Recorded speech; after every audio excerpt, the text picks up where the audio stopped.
Now, on March 18 of 2025, President Bola Tinubu declared a state of emergency over the oil-rich River State in a significant and rare move which purportedly aims at addressing what he identified as escalating political and security challenges. Strikingly, that declaration involved the immediate suspension from office of the democratically elected Governor Sim Fubara, who happens to be from the Ijaw ethnic nationality. Now we're being joined here on Newsday by Dr. Alaye Tari-Theophilus, President General Coalition of Niger Delta Ethnic Nationalities, to make his point about the need to restore all suspended democratic structures in River State, the need for the practice of true federalism, and what must be done to end politics of exclusion of some ethnic nationalities in Nigeria.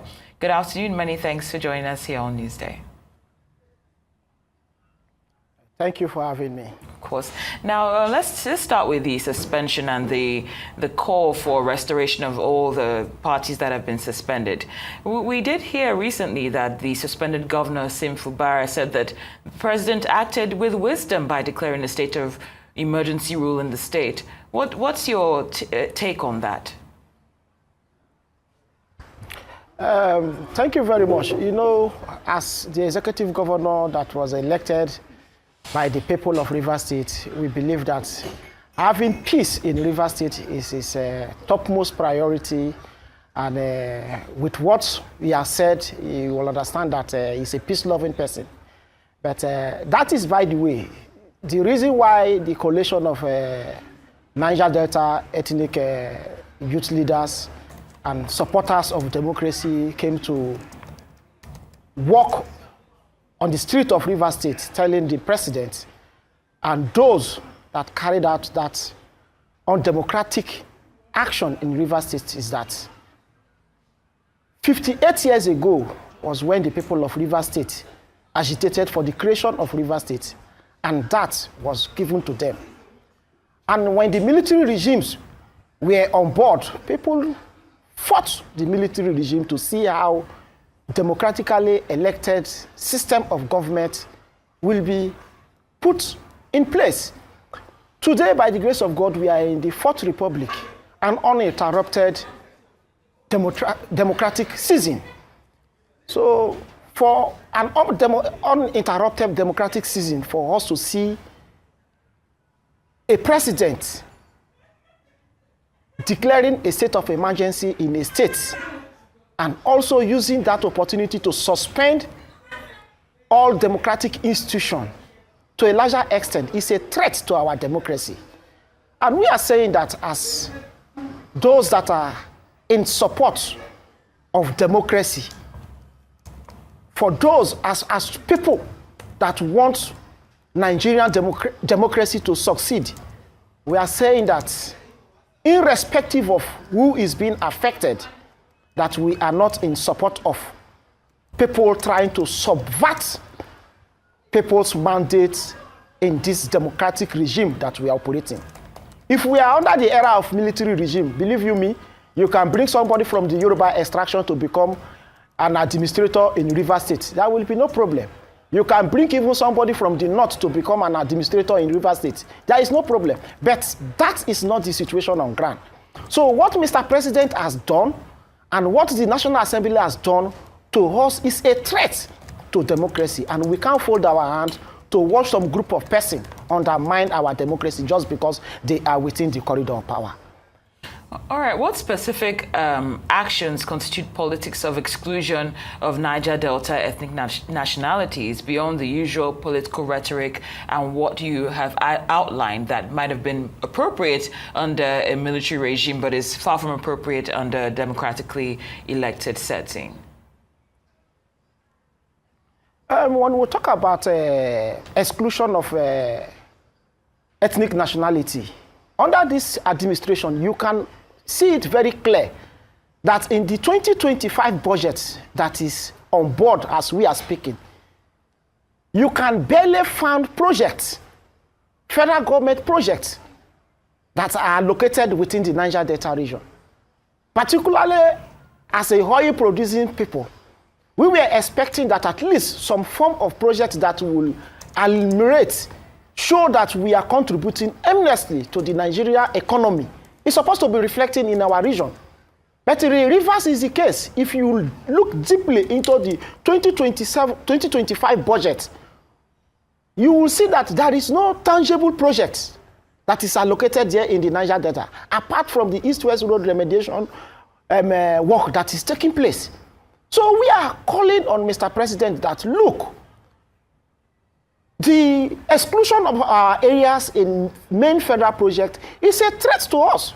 Today, if you go to Bayelsa State, you will see that the state governor is struggling to see how he can take roads that ought to be federal government roads to all the local government areas that are contributing both in gas production and crude. If you come to Rivers State here, the Trans-Calabari Road, that is worth 210 billion, those are ought to be federal government projects. But for the fact that they undermine us, they have decided to always exclude us. At the federal level of government, you see that at every given point in time, there is no tangible project that has to do with the Niger Delta people that are always captured in the budget. So we are saying that as people that are contributing to the well-being and the stability of the Nigeria economy, we also ought to benefit when you come to sharing of the national assets, which is our resources in terms of project allocation, manpower development, and sensitive signature projects that will impact the living standard and the life of our people. Believe you me, today the amnesty was introduced. People are basically making some moves to see how the Niger Delta can be relatively peaceful. And today, the oil production is increasing. But the amnesty budget from 2029 till date has remained the same. And we have been calling the federal government and even the NSA to see if minimum wage has been increased. What is wrong with giving the amnesty office an upward review of their budget so that at least people from the creek can also be reincorporated into the program so that we can have 100% peace. But all these our prayers has always been undermined. Today, Bayelsa State and some of the Ejo communities are the most polluted areas when you come to the oil and gas industry. We have been calling on the federal government to see how they can direct IPREP to carry out the same remediation project that they are carrying out in Ogoni land. But we have been met with deaf ear. And our people are also still contemplating the next step we are going to take, if at all we are going to apply the Ogoni approach, by telling all oil and gas operators within the Ejo territory to leave. We will shut the oil and gas activities in our trade until proper remediation of our areas are being done. So these are some of our fears. But over time, the presidency and the federal government have always decided to exclude us when you come to programs, projects, development that has to do with the people of the Niger Delta, particularly the Ejo extraction. That is all I have to say. And now in Rivers State, an administrator is on board trying to go and defend a budget on behalf of people under democracy that he has no alliance with. So what makes you think that the budget is going to defend is going to be people-friendly? Okay. So those are some of the fears the people of the Niger Delta and the minorities have been having over time. Absolutely. Now, you've made mention of very salient points. You said that in the past your prayers have been consistently undermined and met with deaf ears, and that if things continue in that trajectory, you're going to tell all oil and gas operators to leave until proper remediation is done. What's the timeline for you to come to that decision? You know, as a youth president, we also have stakeholders that we engage before carrying out such actions. At this point in time, we are at the consultation period.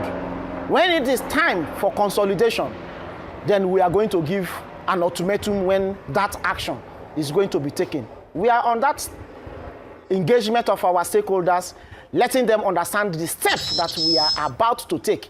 So when that is done, definitely we will give the federal government an ultimatum. If that is not done, definitely we are going to shut down oil and gas activities in our place until proper remediation, because our parents, our mothers, our children, even the future generation as we speak is at stake, because there is no sustainable use of our environment as we speak. Well, we do hope things don't come to that and that your prayers don't fall on deaf ears. For now, we'd like to thank you for your time and insight here on Newsday. Dr. Alaye Tari-Theophilus, thank you so much for joining us.